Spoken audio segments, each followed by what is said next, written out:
किसान भाइयों, मेरा आपसे भी आग्रह है कि आपकी लड़ाई लड़े हम। जमीन अधिग्रहण हो तो लड़ाई लड़ेगी कांग्रेस, मूंग नहीं बिकेगा तो लड़ाई लड़ेगी कांग्रेस, गेहूं के दाम बढ़ाने तो लड़ाई लड़ेगी कांग्रेस, कृषि का ऋण माफ करना है तो कांग्रेस की सरकार करेगी, उसको समाप्त करना है तो बीजेपी करेगी, शिवराज जी करेंगे। और फिर वोट भी आप बीजेपी को ही दे देते हो। अरे भैया, किसान का कोई विचार या पार्टी होती है क्या?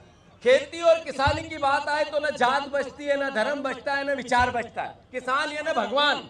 तो जब मैं आप सबसे आग्रह करता हूं कि हम लड़ाई लड़े और वोट दो दूसरे को, तो आखिर कब तक चलेगा भाई? तो आप सब भी जब किसान और खेती की बात आए तो हमें मदद करो, हम आपकी लड़ाई लड़ना चाहते हैं। मैं पूरी जिंदगी हो गई 25 साल की, 22 साल की मेरी राजनीति है।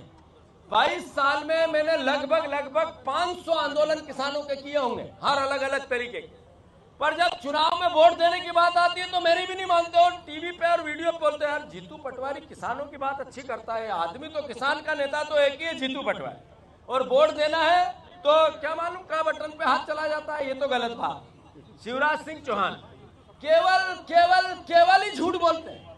अभी बुधनी में उन्होंने किसान विकास यात्रा निकाल दी। कैसी किसान की विकास? सबसे ज्यादा कर्ज हमारे किसान भाइयों पे, सबसे ज्यादा कर्जदार हमारे किसान भाई, सबसे ज्यादा आत्महत्या करें हमारे किसान परिवार के लोग, और सबसे ज्यादा झूठ बोल के वोट लो आप। 3100 के धान के दाम देने की बात आई तो दिल्ली चले गए, 2700 के गेहूं की बात आई तो दिल्ली चले गए। बने कृषि मंत्री, पहले पहनते थे कुर्ते पजामा, आप जैकेट फंसा के पेंट शर्ट पहन के वहां पे भाषण देते हैं। अरे भैया, आप पेंट शर्ट पहनो या कोट पैंट पहनो, पर किसानों की तो सुनो। सही है कि गलत?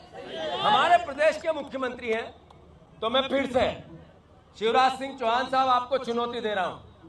या तो आपकी सरकार को, मोहन भैया की सरकार को, देश की नरेंद्र मोदी की सरकार को, आप कृषि मंत्री हो उस सरकार को, 15 दिन में आपने मूंग खरीदने की घोषणा नहीं की तो हम किसान भाइयों का आह्वान करके भोपाल में आपके घर लाखों की तादाद में कंधे पे रखकर मूंग लेके आएंगे और आपका घर भर देंगे मूंग से। सही है कि गलत?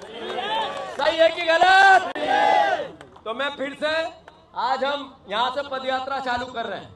जब तक मूंग खरीदने की सरकार घोषणा नहीं करेगी तब तक हम संघर्ष करेंगे। आप सब सहयोग करोगे? तो मैं सबसे आह्वान करता हूं, खड़े हो जाओ और पदयात्रा चालू कर दो।